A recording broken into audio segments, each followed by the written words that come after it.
할렐루야, 할렐루야.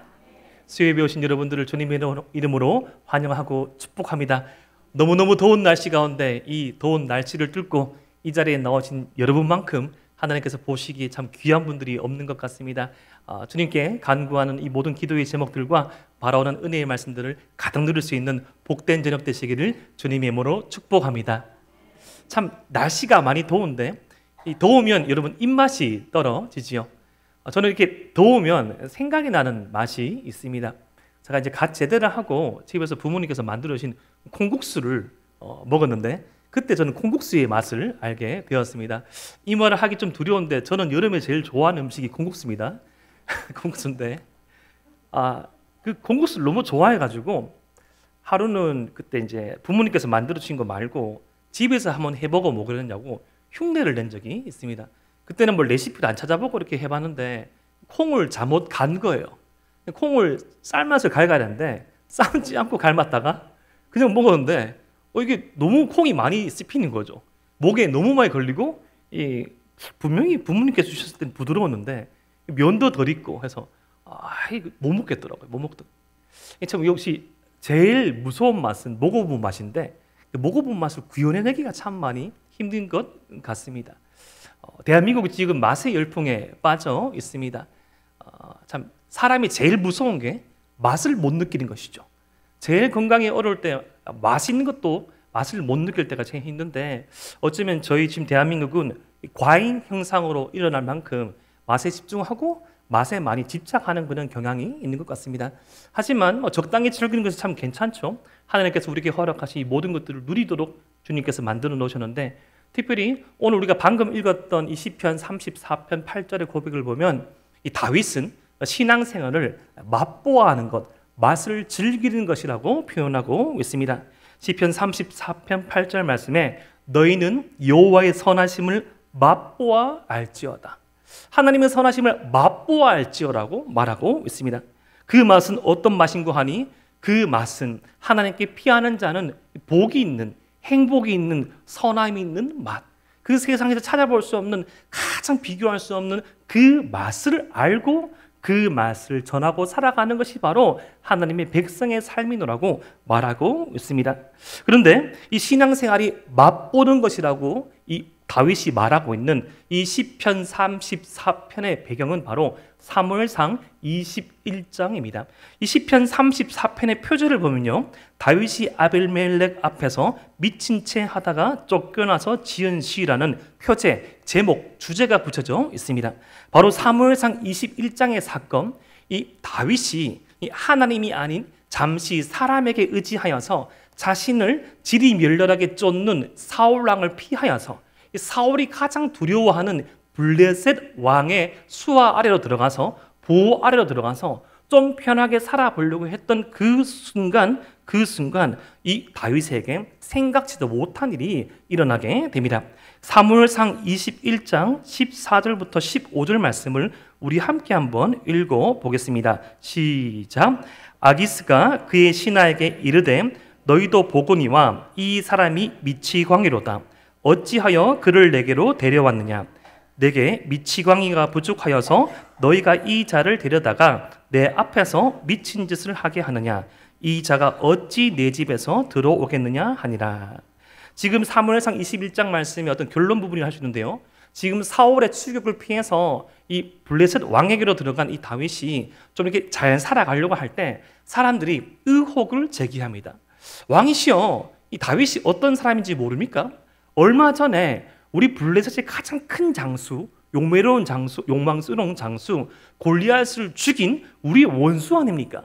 지금 투항한 듯 보이지만 이것은 스파이가 분명하다. 이것은 우리나라를 괴롭히려고 하고 전복시키려는 그런 음모가 있음이 분명하다고 말하니까 너무 다윗이 급한 나머지 미친 척을 하는 겁니다. 이 사람이 건들 수 없는 사람 중에 하나가 미친 사람이죠. 미친 사람. 혹시 여러분들 미친 사람 보셨습니까? 가끔씩 미친 사람들 보시면 통제가 불능합니다. 몇 가지 반응이 보이죠. 아주 많은 반응들을 보여서 자신의 어떤 감정을 표출하거나 더 무서운 미친 분들은 표출하지 않은 겁니다.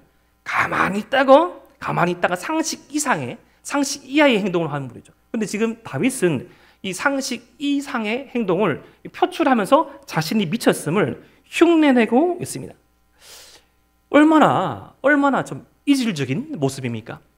이 앞서는 이 다윗의 모습은 그 누구보다 선한 모습이었습니다. 그리고 이 이후에 다시금 회복된 다윗의 모습도 가장 선한 모습들이 많이 있지요.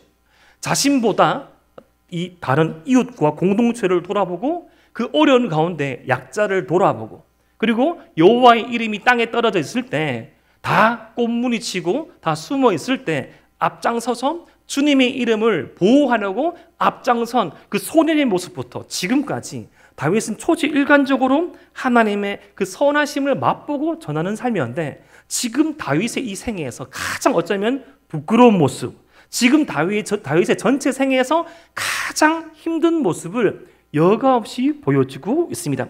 이 일을 겪은 후에 이렇게 미친 척을 해서 내쫓김을 당한 후에 다윗이 하나님의 선하심을 찬양합니다. 다윗이 하나님께서 선하시다고 고백합니다. 사랑하는 대동의 성도 여러분, 때로는 부끄럽고 때로는 숨고 싶고 때로는 지우고 싶은 과거일지언정 하나님께서 우리를 다시 받아주시고 하나님께서 우리를 다시 회복시킨 시간이 있다면 그 시간에 하나님의 선하심을 맛보았다고 고백할 수 있을 것입니다. 바라옵기는 하나님의 그 선하심을 맛보아하는 삶, 때로는 우리가 하나님을 배신하고 배반해서 돌아설 수 있을지언정 다시금 주님 앞으로 주님 안으로 들어갈 때 주님의 선하심을 맛보아할 수 있는 저와 여러분 되기를 주님의 이름으로 축복합니다. 그런데 이런 이 다윗의 경험은 이 자전적이고 경험적입니다. 정말 맛본 거예요. 정말 맛본 겁니다. 저희 이제 가끔씩 예전에 먹었던 또 음식 얘기해서 죄송합니다. 선선한 날씨가 되면 제가 어렸을 때 이 안동식혜라는 음식을 먹은 적이 있습니다. 붉은 그 식혜. 그 맛을 잊지 못하는 거예요. 그래서 이제 한번 신혼 때 아내한테 말했다가 혼쭐 났습니다. 못 만든 걸 말해가지고. 근데 시간이 지나가지고 다시금 부모님께 한번 말씀을 드려서 만드니까 그 맛이 구현되지 않는 겁니다. 왜냐하면 되게 힘들거든요, 만드는데. 타이밍도 중요하고 막 그런데. 이게 한번 맛보니까 잊을 수 없는 것입니다. 사랑하는 대동의 성도 여러분, 지금 다윗은 하나님의 선하심을 정말 친히 맛보아 알았습니다.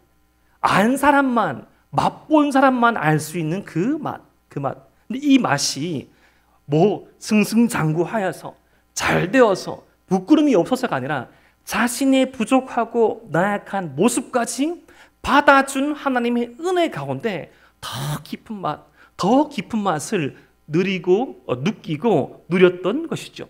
이런 맛을 신약 성경에서 찾아본다면 저는 요한복음 21장에서 예수님을 다시 만난 그 제자들이 먹은 이 조반의 맛이라고 저는 표현하고 싶습니다. 베드로를 비롯한 몇 명의 제자들이 예수님의 부활하심을 보았지만 고기 잡으러 가자 하여서 갈릴리 바닷가로 나섰죠. 그것에 대해서 여러 가지 학자들의 추측이 있습니다. 자신의 어떤 생계가 급하여서 아니면 혹은 주님이 부활했지만 언제 다시 주님께서 승천하시고 떠나실지 모른다는 불안감, 그리고 이 주님은 부활했지만 부활하신 주님 앞에 부족한 자신의 모습들에 대한 어떤 자책적인 모습들, 이 복합적인 요소를 가지고 이 베드로와 제자들은 본업인 이 업으로 돌아가서 물고기를 잡게 되지요. 예수님과 제자들 사이에는 풀어야 될 이야기가 문제가 있었습니다. 그것에 대해서 베드로와 제자들의 배신과 배반에 대해서 예수님은 부활 이후에 단 한 번도 책망하지 않으셨습니다. 그랬던 이 죄책감을 가지고 있던 베드로와 제자들이 밤새도록 물고기를 잡고 있을 때 이 이른 새벽 아침에 이 갈릴리 호숫가로 오셔서 제자들을 기다리시는 예수님을 발견하고 그것을 발견한 요한이 예수님이시다 말씀하시면서 예수님께 헐레벌떡 뛰어갔을 때 예수님께서는 엄한 선생님으로서 회초리나 어떤 비난과 비판을 퍼부으신 것이 아니라 밤새도록 수고하였지만 고기를 잡지 못하였던 허무한 인생을 살아갔던 제자들에게 조반을 준비하셨죠. 가장 맛있었을 아침이었을 겁니다. 그 아침을 먹으면서 어떤 생각을 했을까요? 베드로는 어떤 생각을 했을까요? 고기가 잘 익었네. 오늘따라 밥이 꼬들꼬들하네. 그렇지는 않았을 겁니다. 밥을 먹으면서 이것이 모래인지 돌인지 밥인지 씹는 맛이 참 없을 수도 있습니다. 익숙했던 어떤 베드로 고기, 이 갈릴리 호수의 고기였지만 참 이게 배고픔을 먹었지만 이것이 코로 들어가는지 귀로 들어가는지 몰랐을 것입니다. 하지만 식사 이후에 이어진 이 베드로와 제자들과 예수님과의 대화를 살펴보면 잊을 수 없는 맛으로 기억될 수 있지요. 예수님께서는 베드로와 제자들에게 내 양을 먹이고 내 양을 칠 것을 말씀하십니다. 세상의 어떤 비판과 비난이 아닌 하나님의 은혜를 맛본 자로서 살아갈 것을 권면하며 그 이전의 실패와 그 이전의 좌절을 말하지 아니하고 다시금 기회를 주시며 다시금 양들을 맡기시는 그 하나님의 은혜를 맛본 식사, 잊을 수 없는 식사였을 겁니다. 그때 제자들은 깨달을 것입니다. 이것이 은혜구나. 이것이 용서구나. 다시금 살리시는 그 주님의 은혜를 맛본 제자들은 성령의 충만함을 경험하고 그 이후 끝까지 사도 요한을 제외한 그 모든 제자들이 순교하기까지 사도 요한은 성경의 마무리를 할 때까지 그 사명을 잊지 않고 달려가실 수 있었던 그 이유는 하나님의 선하심을 맛보았기 때문입니다. 바라옵기는 하나님이 이런 선하심을 지식적으로만 아는 것이 아니라 때로는 우리의 실패의 시간을 통해서 때로는 우리의 회복의 시간을 통해서 실제적으로 맛보할 수 있는 저와 여러분 되시기를 주님의 이름으로 축복합니다. 그렇다면 이 하나님의 선하심을 어떻게 맛볼 수 있는가? 하나님의 은혜를 어떻게 맛볼 수 있는가? 우리 기독교에서는, 우리 개혁교회에서는 하나님에 관하여 알 수 있는 이 은혜의 방편이라는 것이 있습니다. 어떻게 은혜를 누릴 수 있나라고 했을 때 이 세 가지를 제시합니다. 첫 번째가 바로 말씀이고 두 번째가 기도이며 세 번째가 성찬인데 말씀과 기도와 성찬 이 세 가지가 이 은혜의 방편, 은혜를 받을 수 있는 수단이라고 하는데 지금 현대 교회의 상황에 맞춰서 바꾼다면 저는 이런 것을 이 맛을 보는 것이라고 말하고 싶습니다. 바로 첫 번째 말씀의 맛을 보는 것이며 두 번째 예배의 맛을 보는 것이며 세 번째 기도의 맛을 보는 것이며 교제의 맛을 보는 것이라고 표현하고 싶습니다. 사랑하는 대동의 성도 여러분, 말씀의 맛을 아십니까? 여러분 말씀은 어떤 맛일까요? 여러분 말씀은 어떤 맛일까요? 졸린 맛입니다. 이거는 아니겠죠. 여러분 말씀이 어떤 맛일까? 대표적으로 이 말씀에 대한 맛을 표현하고 있는 요한계시록 10장 10절 말씀 보면 이런 표현이 있습니다. 입에는 꿀같이 달아 먹은 후에는 배에는 쓰게 되더라. 달콤함과 쓴이 함께 있는, 그러니까 위로와 공의가 함께 있는 그 맛이 말씀 가운데 있다는 것입니다. 또 시편 19편 10절 말씀 보면 이렇게 시편의 기자가 표현하죠. 꿀과 송이꿀보다 더 달도다. 달다는 표현을 많이 쓰지만 그 말씀을 통하여서 이 배에는 쓸 수 있는 이 위로와 견책과 권면의 그 많은 이 달콤 쌉싸름한 맛이 말씀 가운데 있다는 것입니다. 사랑하는 대동의 성도 여러분, 이런 말씀의 은혜를 누리는 방법은 크게 한 5가지 정도가 있습니다. 첫 번째, 바로 이 말씀을 듣는 방법이 있죠. 이 선포된 말씀은 하나님의 말씀이라는 그 주장을 따르는 것이 바로 장로교회의 전통입니다. 첫 번째, 듣는 말씀을 통해서 말씀의 은혜를 누릴 수 있고요. 두 번째는 말씀을 친히 읽는 것으로 말씀의 은혜를 누릴 수 있습니다. 그렇죠. 우리 정교회적으로 말씀을 읽고 있습니다. 어떤 분들은, 어떤 권사님, 장로님, 집사님은 속도가 너무 느려서 답답할 수 있습니다. 그래도 참으십시오. 반복해서 7번 읽으면 다독 하시니까 이 진도에 맞춰서 공동체적으로 함께 읽는 그 맛이 또 있습니다. 세 번째, 말씀의 맛은 바로 암송을 통하여서 말씀의 맛을 누릴 수 있습니다. 특별히 여러분, 암송은 이 시험을 받을 때, 유혹을 받을 때 힘을 발휘합니다. 암송은 이 말씀 훈련 가운데 조금 이 고급화된 어떤 레벨이라서 어떤 즉각적인 반응으로서 이 순간적인 반응으로서 어떤 영적인 어려움이나 위협에서 우리가 순간적으로 반응할 수 있는 그 기본이, 그 근간이 암송이 됩니다. 네, 그렇죠. 어떤 운동 선수들이 어디 아니면 특수한 임무를 수반하는 어떤 군인들이 반복 훈련을 계속하죠. 왜 그렇게 합니까? 총을 쏠 줄 몰라서, 아니면 레페를 밧줄을 탈 줄 몰라서 하는 것이 아니라 반복 숙달하여서 반사적으로 행동하기 위해서 그렇게 하는 것입니다. 암송은 우리도 모르게 반사적으로 우리 영적인 이 유익을 행하는데 큰 유익이 됩니다. 네 번째 말씀의 은혜를 받는 단계는 바로 연구입니다. 이 말씀 성경을 읽으면서 그냥 듣는 것에서 그치는 것이 아니라 요즘 이제 기독교 서점에 가시면 이 스터디 바이블을 달라고 하면 이 주석이 달려있는 어떤 해설이 달려있는 성경책이 있습니다. 각 권별로 지금 저희는 매일 성경을 묵상하고 있는데 더 풍성한 해설이 담겨져 있는 그것들을 함께 보면서 하나님이 어떤 분이신지 이 말씀을 통해서 내게 무엇을 말씀하신지 연구할 수 있고요. 이 첫 번째부터 네 번째 단계가 모두 다 통합되어서 내 가슴 속으로 내 삶으로 새겨져서 행하여지는 그 단계를 다섯 번째 묵상이라고 합니다. 이 말씀을 듣는 것에서부터 묵상이 이르기까지 이 말씀의 맛을 느끼는 다양한 방법들을 통해서 말씀의 맛을 아는 저와 여러분 되시기를 주님의 이름으로 축복합니다. 두 번째 예배의 맛이 있습니다. 여러분 예배의 맛을 아시는 분들이 지금 수요예배에 나와 계시는데 수요예배 아무나 나오는 거 아니거든요. 여러분 예배는 어떤 요소가 있습니까? 찬양이 있죠. 찬양. 여러분 찬양 있게 박수치고 할 때 힘있게 찬양하는, 내가 아는 찬양만 더 이렇게 열심히 하고 모르는 찬양이 이렇게 쏟아 있고, 그게 아니라 찬양은 모두 다 하나님의 이름을 높이는 것이기 때문에 우리의 마음을 담아서 올려드릴 때 그 가운데 영광이 있습니다. 여러분 예배를 드리기 전부터 은혜 받을 수 있죠. 오늘 예배를 통해서 기도함으로써 우리는 예배의 은혜를 누릴 수 있습니다. 그리고 이 단 하루, 수요일, 금요일, 주일만 드리는 예배가 아니라 예배 받은 은혜로 우리 일상 가운데 그 말씀, 그 은혜를 붙잡고 살아갈 때 로마서 12장 말씀에 나와 있는 우리의 제사가, 우리의 삶이 제물이 되어서 제사가 되는 삶이 예배가 되는 은혜 또한 누릴 수 있습니다. 기도의 맛이 있지요. 기도의 맛은 특별히 많은 성도들이 추구하고 있고 맛보아하는 맛입니다. 오늘은 특별히 이 기도의 맛 가운데 우리가 어떤 이 간구하고 간청하는 기도의 맛을 넘어선 하나님의 음성을 듣는 기도의 맛을 맛보아하시기를 권면합니다. 여러분 기도는 하는 것이지만 동시에 듣는 것입니다. 주님께와의 대화를 통하여서 주님께서 내게 무엇을 요구하시고 주님께서 내게 무엇을 원하신지를 듣는 것이죠. 여러분 좀 잘못된 기도, 안타까운 기도 가운데 교육형 기도가 있습니다. 하나님을 교육시킵니다. 하나님 아시죠? 제게 뭐가 부족한지 아시죠? 저도 다 생각이 있습니다. 이때까지 안 해주시면 저 삐질 겁니다. 라는 투로 기도를 하는 그런 경우도 있어요. 아니면 하고 싶은 말만 일방적으로 하고 이야기를 그쳐버립니다. 여러분 대화를 할 때 가장 좀 답답한 때가 언제입니까? 자기 할 말만 하고 끊어버린 사람. 통화를 할 때 자기 할 말만 하고 끊어버리면 그렇게 대화가 안 될 수 없습니다. 우리가 주님께 아뢰고 난 다음에 주님께서 하시는 말씀을 듣는 기도의 시간도 필요하죠. 여러분 어떻게 듣습니까?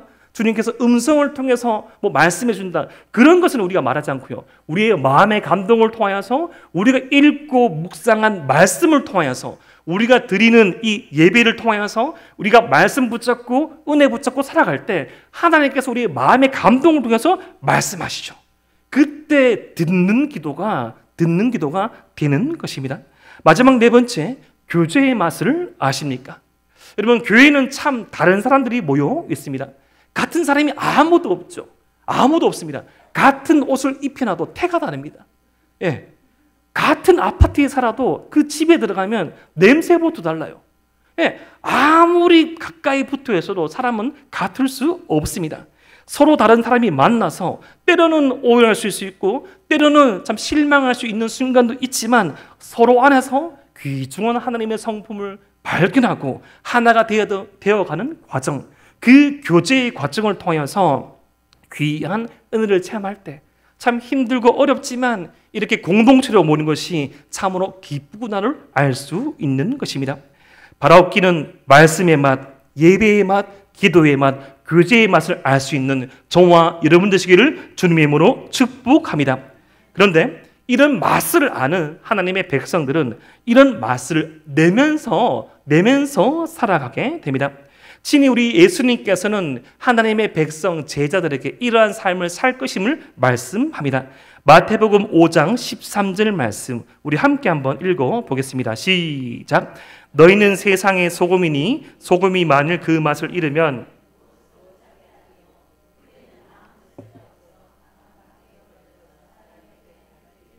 아멘.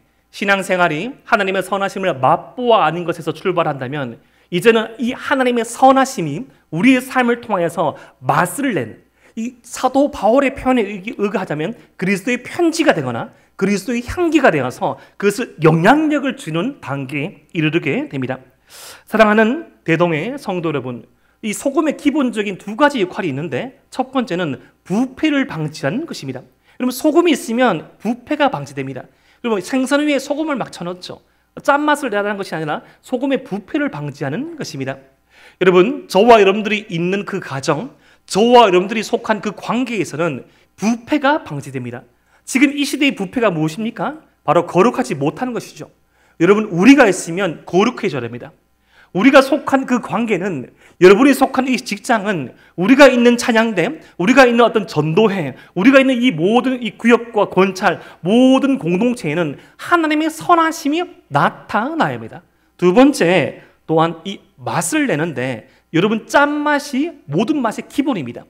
여러분, 우리가 속함으로써, 우리가 어떤 역할을 함으로써 기본이 다져지는 것이에요. 여러분, 기본만큼 중요한 것이 없죠. 여러분, 기본이 허물어지면, 그 기초가 허물어지면 그 다음의 것을 발현할 수 없습니다.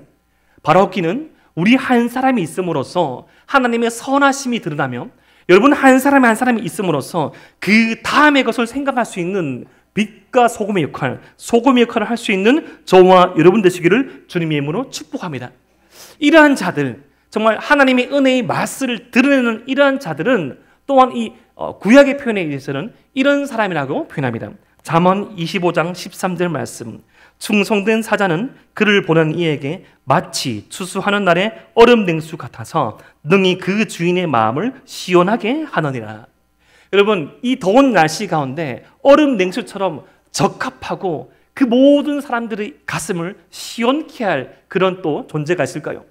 여러분, 하나님의 선하심을 맛보아 알고 그 하나님의 선하심을, 이 맛을 내는 자들은 얼음 냉수와 같은 자란 것이죠.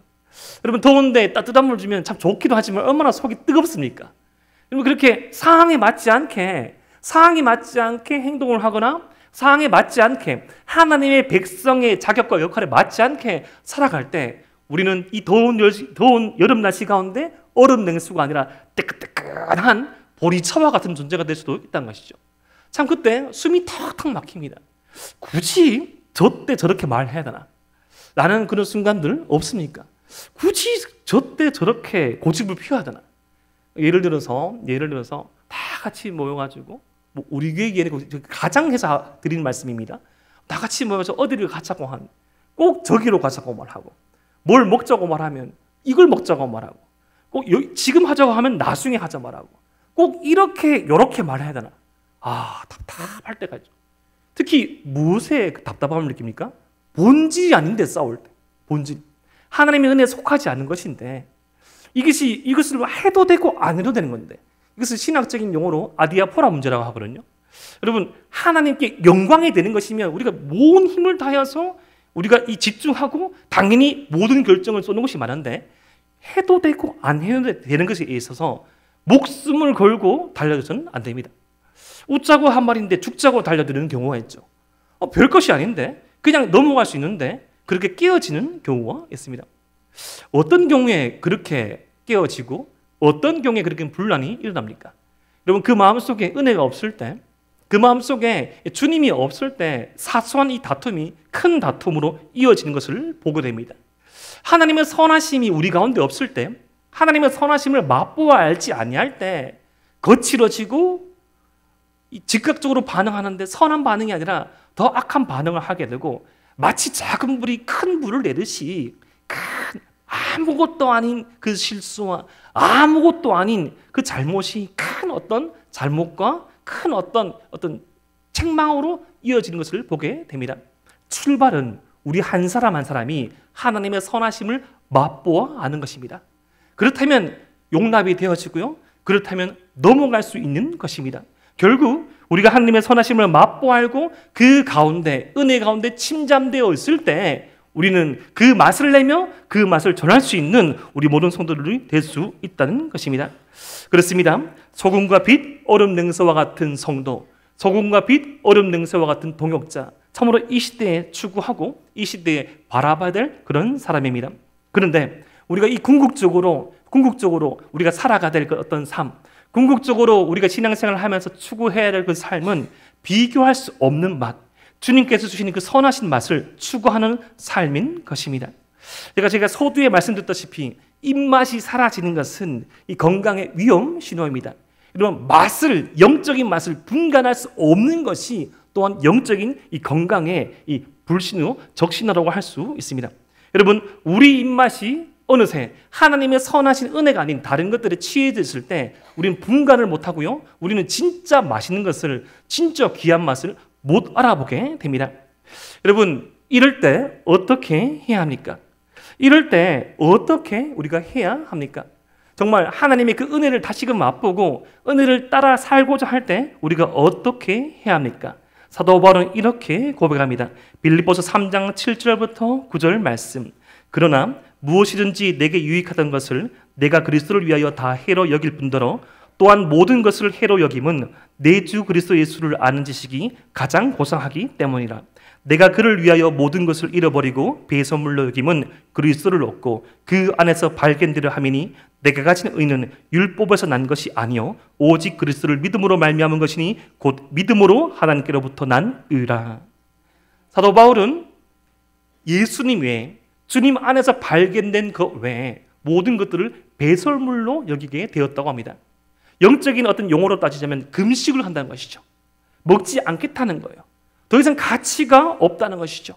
주님 안에서 누렸던, 주님 안에서 섭취했던 이 귀한 것들이 너무나 귀한 것이고 너무나 좋은 맛이고 비교할 수 없는 맛인 걸 알기에 이제는 이 다른 것들, 주님 밖에 있는 것들을 먹지 않겠노라고, 이것을 위해서 내가 금식하고 내가 가려 먹겠다라고 말하고 있는 것입니다.